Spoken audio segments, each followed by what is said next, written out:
তারেক জামিল রাহমাতুল্লাহি আলাইহি উনি একটা কিতাব লিখেছেন চোখে দেখা কবরে আযাব।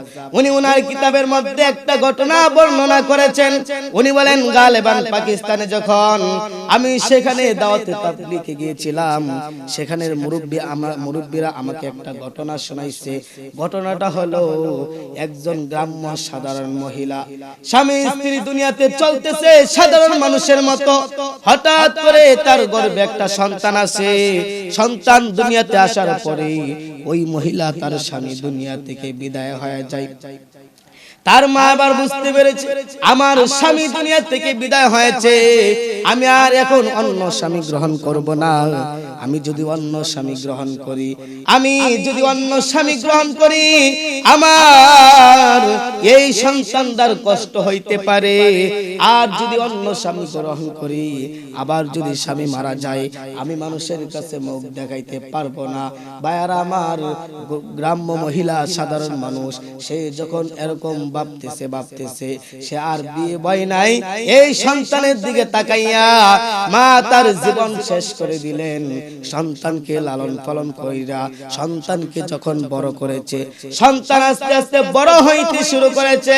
আমার বন্ধুগণ, সন্তান বড় হওয়ার পরে মা বুঝতে পেরেছে আমার সন্তান এখন বড় হয়েছে, আমার সন্তানকে এখন বিয়ে করাইবার দরকার। মা একটা পাত্র দেখে একজন মেয়ে দেখে সন্তানকে বিয়ে করায় দিলেন। সন্তানকে বিয়ে করায় দেওয়ার পরে ভাইয়ারা আমার, এইভাবে সময় যাইতেছে হঠাৎ করে এই সন্তানটা মানুষের বাড়িতে ক্লাস করত। জন্মের আগে, জন্মের পরেই তার বাবা দুনিয়া থেকে বিদায় হয়েছে। গরিব মানুষ ছিল, সাধারণ মানুষ। সন্তান দেখা যায় মানুষের বাড়িতে কাজ করে। সন্তান আবার বাড়িতে আসার পরে দেখে সন্তান তার মা আর তার বউ শাশুড়ি একসাথে ঝগড়া করতেছে। সন্তান আয়েশা তার মাকে ধমক দেয়, সন্তান আয়েশা তার বউকে ধমক দেয়। এমন ভাবে কয়েকদিন যাওয়ার পরে আবার আয়েশা দেখে মা ও শাশুড়ির মধ্যে, বউ শাশুড়ির মধ্যে ঝগড়া হইতেছে। সন্তান আয়েশা এবার দেখা যায় এখন তার আর বউকে কিছু বলে না, তার স্ত্রীকে কিছু বলে না, তার মাকে গালি দেয়, তার মাকে গালমন্দ করে। তার মা বলে, এ সন্তান, আমি তোকে লালন পালন করে বড় করেছি, তুই আজকে আমার কথা শুনোস না। তোর বউকে আমি সত্যি করে বলছি, কোনো কিছু বলি নাই। সন্তান আর দেখে নাই, আর শুনতে চাই নাই। সন্তান তার মার উপরে হামলা করেছে, মাকে পিটুনি দিয়েছে। মাকে যখন এইভাবে মারে, বাইরে আমার মা চোখের পানিগুলো ছেড়ে ছেড়ে কান্দে। জন্য আমি আমার জীবনটাকে বরবাদ করে দিলাম, আমি আমার জীবন লাইফটাকে শেষ করে দিলাম সন্তানের দিকে তাকায়া। বাইরে আমার, এর পরে দেখা যায় সন্তান বড় হওয়ার পরে তার স্ত্রী পাইয়া, তার শ্বশুর শাশুড়ি পাইয়া আজকে মাকে বলে যাই, মার উপরে আক্রমণ করে। এইভাবে কয়েকদিন যাওয়ার পর আবার সন্তান বাড়িতে কাজ করে আইসা দেখে তার স্ত্রী এখানে নাই, স্ত্রী তার বাবার বাড়িতে চলে গেছে। সে আইসা বলে, মা, আমার স্ত্রী কোথায় গিয়েছে, আমার স্ত্রী কোথায়? ও মুসলমান ইমানদার আল্লাহর গোলাম, এইভাবে যখন চলতেছে সন্তান বলে, মা, আমার স্ত্রী কোথায় গেছে? বলে, সন্তান, আমি তোর স্ত্রীকে কোনো কিছু বলি নাই, তোর স্ত্রী সুন্দর, তোর শ্বশুর বাড়িতে চলে গেছে। সন্তান যায় শ্বশুর বাড়িতে, যায় তার স্ত্রীকে আনতে চাই। তার স্ত্রী বলে, হে আমার স্বামী, শোনো, আমি তোমার বাড়িতে যাইবে, একটা শর্ত আছে। শর্ত কি? তোমার মাকে দুনিয়া থেকে বিদায় করে দিতে হবে, তোমার মাকে মারতে হবে। সন্তান রাজি হয়ে গেলেন, তার মাকে দুনিয়া থেকে বিদায় করিয়া দিবে, মাকে মারবে। হে বন্ধুগণ, যুবক ভাই, মুরব্বী বাবা, অন্তরটা লাগায় শুনো, মা বাবার চাইতে আপন পৃথিবীতে কেউ নাই। মায়ের মনের মধ্যে যদি কেউ কষ্ট দেয়, সে দুনিয়াতে যত বড়ই হোক না কেন, খোদার কসম, সে কোনো সময় আল্লাহর জান্নাতে প্রবেশ করতে পারবো না। সন্তান তার স্ত্রীকে বলে দিলেন, হে সন্তান, সন্তান তার স্ত্রীকে বলে দিলেন, ও আমার স্ত্রী শোনো, আমি তোমার সাথে ওয়াদা করেছি, আসো বাড়িতে চলে যাই, আমি আমার মাকে আর রাখবো না। সন্তান তার স্ত্রীকে নিয়ে যখন বাড়ির দিকে আসতেছে, বাড়ির দিকে আসার পর সন্তান এবার তার স্ত্রীকে বলে, এই আমার স্ত্রী শোনো, আমি যদি আমার মাকে মেরে ফেলি, আমি যদি আমার মাকে মারি, মার মতো আপন পৃথিবীতে কেউ নাই, আমার মা যদি দুনিয়া থেকে বিদায় হয়ে যায়, এই সংবাদটা যদি মানুষের শুনতে পেরে আমাকেও তো ফাঁসির কাস্টে নিয়ে ঝুলাইয়া দিবে, আমিও দুনিয়াতে থাকতে পারবো না। আমি আমার মাকে যদি হত্যা করি, মাকে যদি আমি হত্যা করি, আমিও দুনিয়ায় থাকতে পারবো না, তবে লাভটা কি হবে? তার স্ত্রী খারাপ মহিলা, বদমাইশ মহিলা। এই মহিলা বলতেছে, মহিলা ডাক দিয়ে বলে, হে স্বামী শোনো, আমি তোমাকে পরামর্শ দেই, আমি তোমাকে বুদ্ধি দেই। বলে, কি বুদ্ধি? বুদ্ধিটা হচ্ছে, তোমার মাকে তুমি কিভাবে মারবা, আমার কাছে একটা বুদ্ধি আছে, আমি তোমাকে সেই বুদ্ধিটা দিয়ে দেই, পরামর্শটা দিয়ে দেই। বলে, দাও। বলে, তুমি আজকে বাজারে যাইবা, যায় কয়েকটা কমলা কিনে নিয়ে আসবা, কমলা কিনাই না তুমি তোমার মার কাছে যা বলবা, হে মা, আমি ভুল করেছি, অন্যায় করেছি গো মা, আমি বুঝতে পারি নাই, তোমার মতো আপন তো মা এই পৃথিবীতে আর কেউ নাই। হে মা, আমি অপরাধ করেছি। মার কাছে যখন তুমি এই কথা বলবা, অবশ্যই তোমার মা তোমাকে দ্বারের কাছে টাইনা নিবে, নেওয়ার পর তুমি তোমার মার কাছে ক্ষমা চাইবা, আর এই কমলাগুলো তোমার মাকে খাওয়ায় দিবা। আমার বন্ধুগণ, তারপর কি এবার তার স্ত্রী পরামর্শ দেয়, তুমি যে ওই ক্ষেতের মধ্যে আখ বপন করেছো, আখ কেটে কেটে বিক্রি করো, তুমি ওই ক্ষেতের মধ্যে যাইয়া, তুমি ওই ক্ষেতের মধ্যে যাইয়া আখ কাটো, ফজরের পরে চলে যাও, তুমি তোমার মাকে যা বলবে, মা, হে মা, আমি যে ওইখানে আখ কাটতে যাই, ও মা গো, ওইখানে যে আখ কাটতে যাই, আমার তো সন্ধ্যা হয়ে যায়, আমি বেশি বিক্রি করতে পারি না, কাটতেও পারি না, মা, আমি তো জানি তোমার চাইতে আপন কেউ নাই, হে মা, আমি ভুল করেছি, তোমার কাছে ক্ষমা চাই। ও মা, তুমি ফজরের সময় আমার সাথে ওইখানে যাইবা, দেখবা তোমার মা রাজি হয়ে যাবে, আর রাজি হয়ে গেলে তোমার মাকে এইখানতে ওইখানে নিয়ে যাইবা। সকাল হওয়ার পরে ফজরের আগে ওই ক্ষেতের মধ্যে, আখ ক্ষেতের মধ্যে চলে যাইবা, সেখানে যাওয়ার পর তুমি তোমার মার উপরে আক্রমণ করবা, মাকে মেরে ফেলবা, দুনিয়ার কোনো মানুষ দেখবে না। আমার বন্ধুগণ, এই কুসন্তান জানোয়ার সন্তান বউর স্ত্রী পাইয়া মার বউর কথায় রাজি হয়ে গেলেন, মাকে মেরে ফেলবে। স্ত্রীর কথা অনুযায়ী, আমার বন্ধুগণ, যুবক ভাইরা, স্ত্রীর কথা অনুযায়ী সন্তান বাজার থেকে কিছু কমলা কিনে আনলেন, মার ঘরের মধ্যে যা ডাক দিয়ে বলে, মা, এ মা গো, মা, তুমি ঘর থেকে বের হও। মাকে যখন সন্তান এইভাবে ডাকে, মা ডাক দিয়ে বলে, হে সন্তান, তুই আমাকে মার দাস, তুই আমাকে মারোস, আমি তোর কাছে আসবো না, আমি তোর বউকে কোনো কিছু বলি নাই, চলে যা, চলে যা, এখান থেকে আমার কাছে আসবি না। সন্তান বাহিরতে ডাক দিয়ে বলে, মা, তোমার জন্য আমি কমলা নিয়ে আসছি গো মা, ও মা, তুমি আমার কাছে আসো।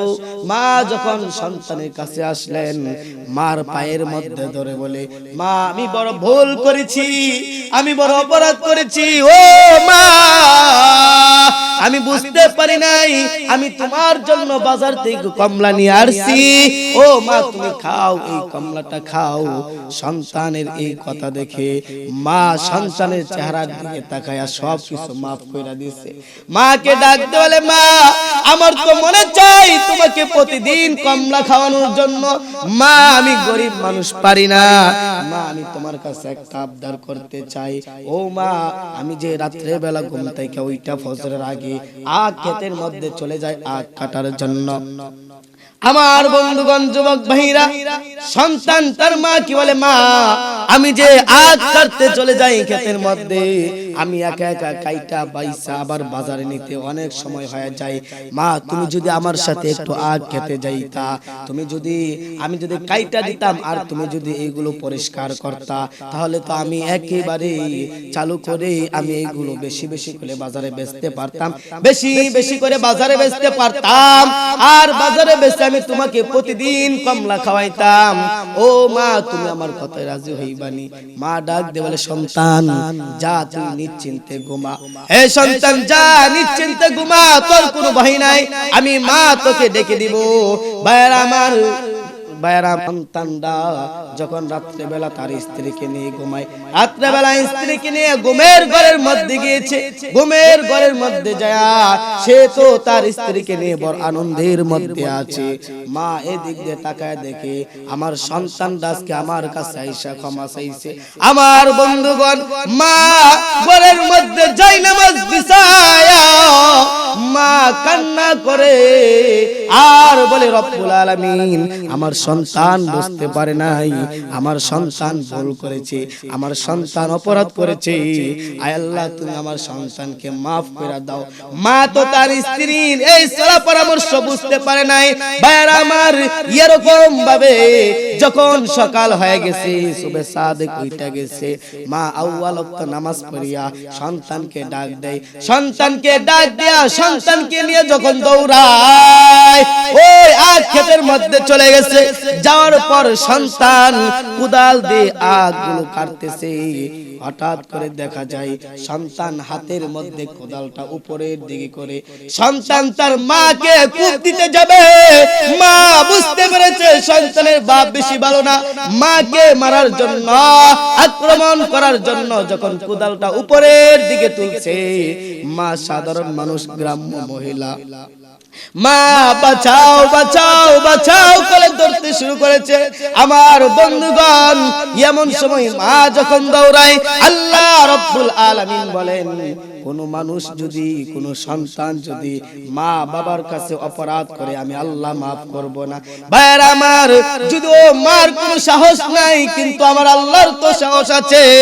আল্লাহ তাকায় দেখে সন্তান তার মাকে মারতে চায়, আল্লাহ রাব্বুল আলামিন এই সন্তান যে উপরের দিকে কোদাল তুলেছে, সন্তান একবারে ডাইরেক্ট হয়ে গেছে, আর রখতে পারে না। যখন মা দৌড়ে সামনের দিকে গিয়েছে, বহু দূর যাওয়ার পরে মা পিছনের দিকে তাকায়া দেখে সন্তান আর কথা বলতে পারে না, শক্ত হয়ে গেছে। কোদাল উপরের দিকে আঙ্গি দিয়ে রাখছে, উপরের দিকে তুলে রাখছে। ভাইয়ারা আমার, সমস্ত মানুষগুলো, এলাকার মানুষগুলি মা দেখে বলেন, ও এলাকার মানুষ আসো, আমার সন্তান দেখা যায় লড়ে না। এবার দেখা যায় ভাইয়ারা আমার, গজব শুরু হয়ে গেছে, সন্তান আস্তে আস্তে মাটির নিচ দিকে যাইতেছে। মা কান্না করতে শুরু করেছে, আমার সন্তান আমাকে মারতে চেয়েছিল, এখন দেখা যায় সন্তান মাটির নিচে ডাবতে শুরু করেছে। আমার এই সন্তান কষ্ট করবে, আমি মা সহ্য করতে পারে না। মার কান্না দেখে এলাকার সমস্ত মানুষগুলো একসাথে জমা হয়েছে। একসাথে জমা হওয়ার পরে সমস্ত মানুষগুলি সন্তানকে টাইনা কেউ রাখতে পারে না, মানুষগুলি কোদাল দিয়ে মাটি করতে শুরু করলো। সন্তান আস্তে আস্তে নিচ দিকে যাইতেছে, যাইতে যাইতে সন্তান মাটির নিচে চলে গেছে। এ দুনিয়ার মুসলমান ইমানদার, এই জন্য যাদের মা বাবা আছে যুবক ভাই, আমি তোমাদের পায়ের মধ্যে ধরে বলবো, মা বাবার চাইতে অপরাধ, মা বাবার কাছে অপরাধ করবা না, মা বাবাকে কষ্ট দিবা না। মা বাবাকে যদি কষ্ট দাও, আমার আল্লাহ সহ্য করতে পারবে না।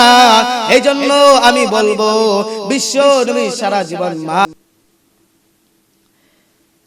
ভাইরা আমার, এই জন্য আমি আপনাদের সামনে যে আয়াতে কারিমা তেলাওয়াত করেছিলাম, কুল ইন কুনতুম তুহিব্বুনাল্লাহ ফাত্তাবিউনি ইউহিব্বুকুমুল্লাহ। আমার আল্লাহ বলেন, তোমরা যদি আমি আল্লাহকে ভালোবাসতে চাও, আমার নবীর ভালোবাসা তোমাদের অন্তরের ভিতরে ঢুকাও। আমার নবীর ভালোবাসা আমাদের অন্তরের মধ্যে ঢুকাইবার দরকার আছে না নাই? কারা কারা আমার নবীকে ভালোবাসবেন দুইটা হাত তুলে আমার আল্লাহকে দেখান। আয় আল্লাহ তুমি আমাদেরকে কবুল আর মঞ্জুর করিয়া নাও। আয় আল্লাহ দ্বীনের উপরে অটল হয়ে চলার মতো তৌফিক দান করিয়া দাও। ইসলামের উপরে অটল হয়ে চলতে পারে সেই তৌফিক দান করিয়া দাও।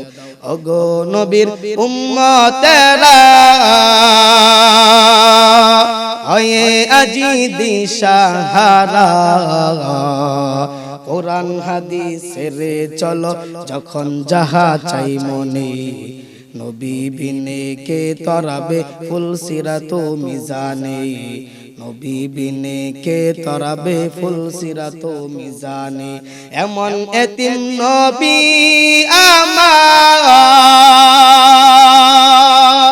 পিতা মাতা নাই যে তাহার, এমন এতিম নবী আমার, পিতা মাতা নাই যে তাহার।